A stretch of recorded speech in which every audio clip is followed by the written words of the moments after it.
Excellencies, Mr. Cyril Ramaphosa, Deputy President of the Republic of South Africa.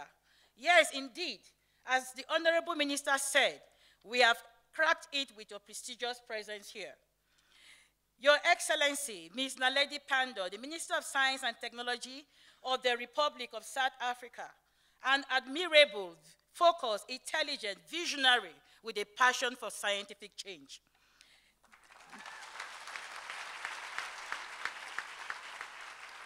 Your Excellencies, ministers here present from across the continent, the Deputy Minister here present, Excellencies, members of the Diplomatic Corps, Mr. Robert Jan Smith, Director General of the European Commission for Research, Innovation and Science, Dr. Susan Desmond-Hellmann, the CEO of the Bill and Melinda Gates Foundation, Professor Felix Zapare Dakora, President of African Academy of Science, distinguished leaders of science agencies here present, distinguished guests, the Chief Executive Officer of NEPAT, and ladies and gentlemen, it is indeed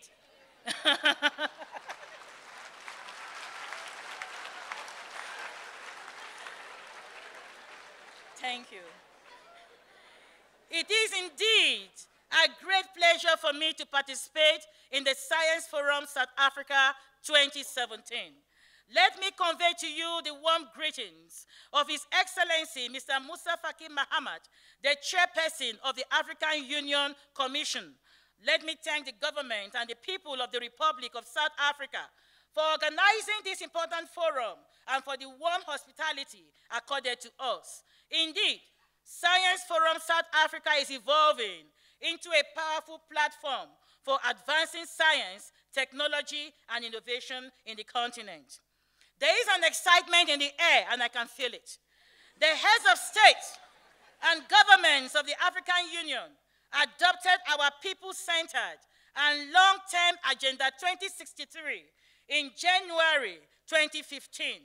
It is both a vision for Africa and a call to action to all segments of African society to work together to build a prosperous and united Africa based on shared values and a common destiny.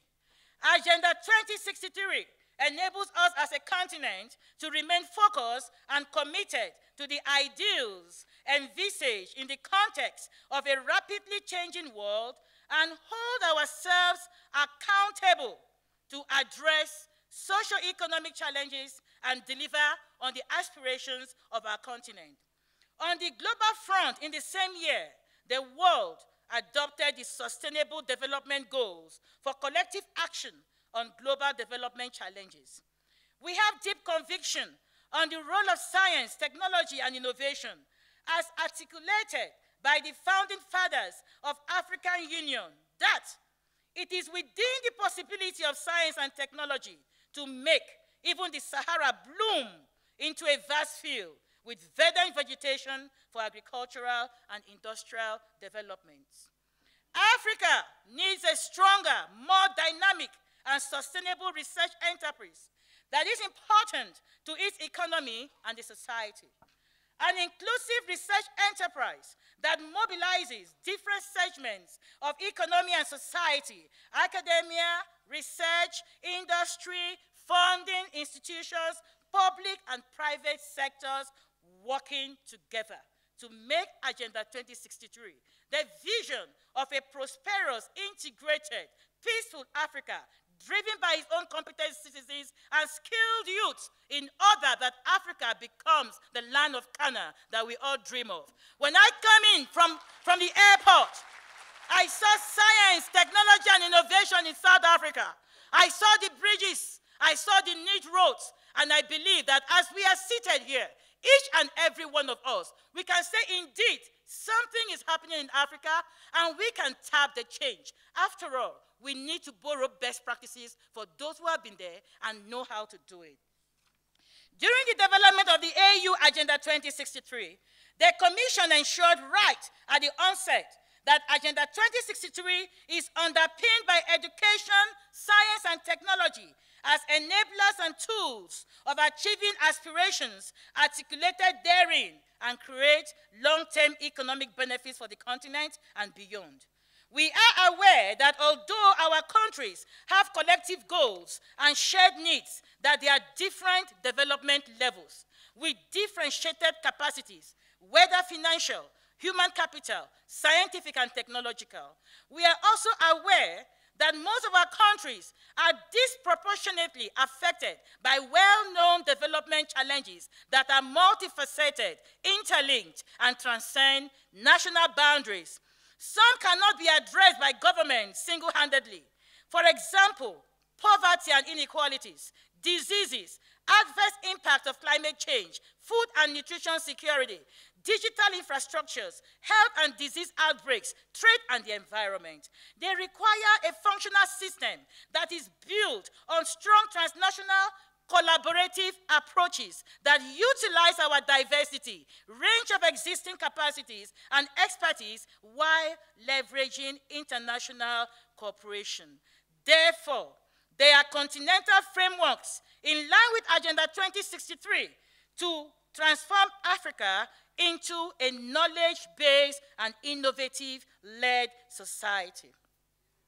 In these regards, the Commission elaborated 3 distinct strategies for education, CSIR 1625.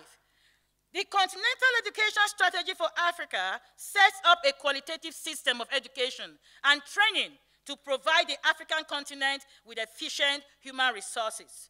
The Continental Technical and Vocational Education and Training was put in place to foster youth employment and promote a paradigm shift that the youth should be job creators and not job seekers.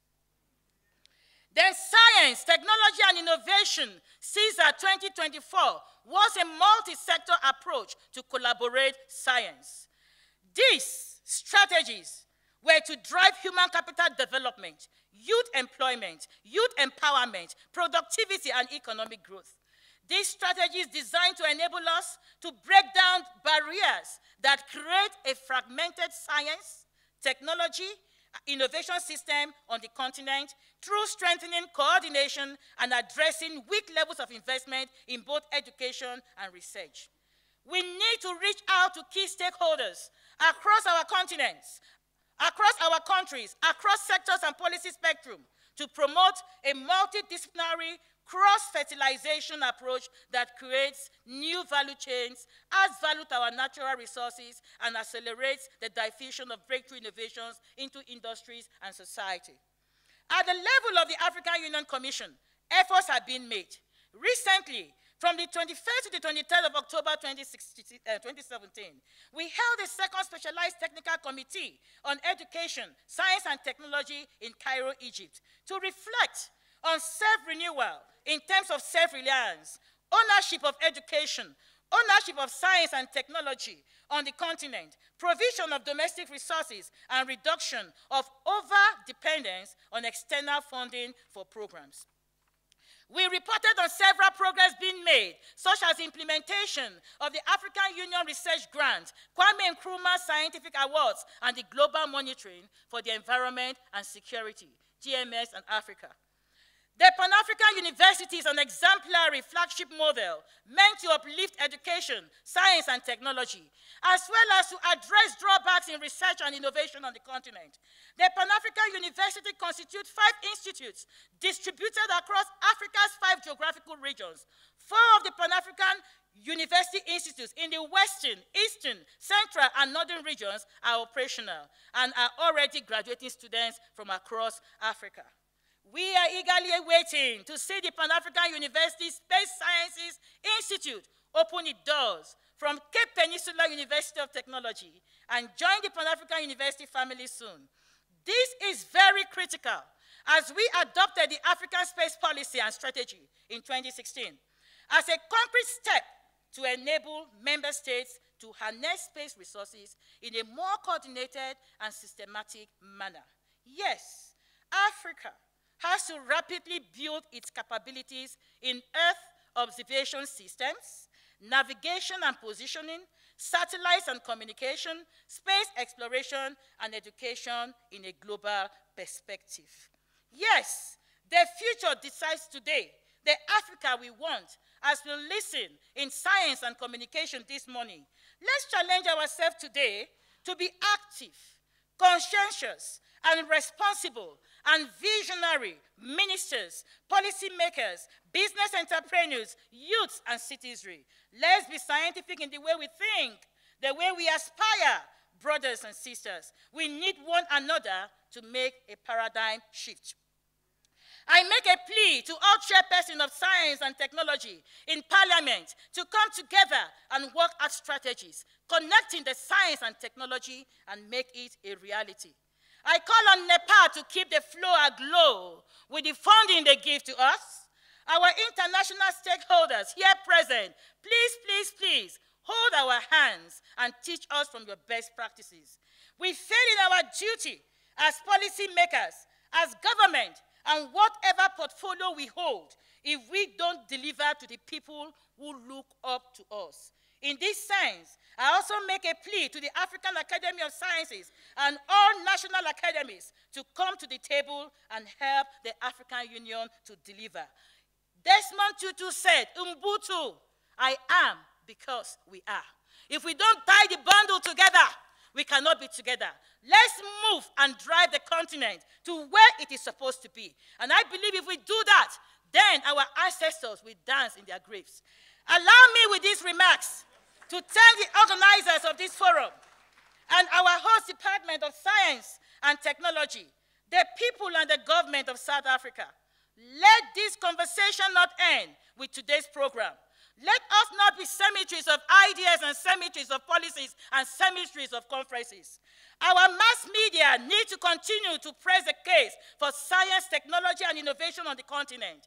Young people need to be encouraged to take up careers in science, technology, engineering, and mathematics, and be encouraged to be creative and innovative so that by Agenda 2063 and by 2063, Africa will be a land of paradise.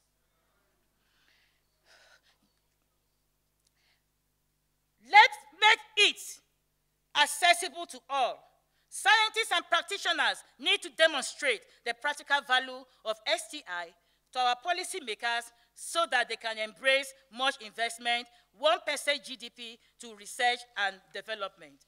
Like my admirable mentor, the minister, the Honorable Minister of Science and Technology here said, we need to put science at the service of African society. And you are the one to put science on that table. So with this, I wish to say happy Yuletide season, Merry Christmas, and a happy scientific, technological, innovative New Year 2018 with the President Kagame's reform. Viva Africa! Thank you.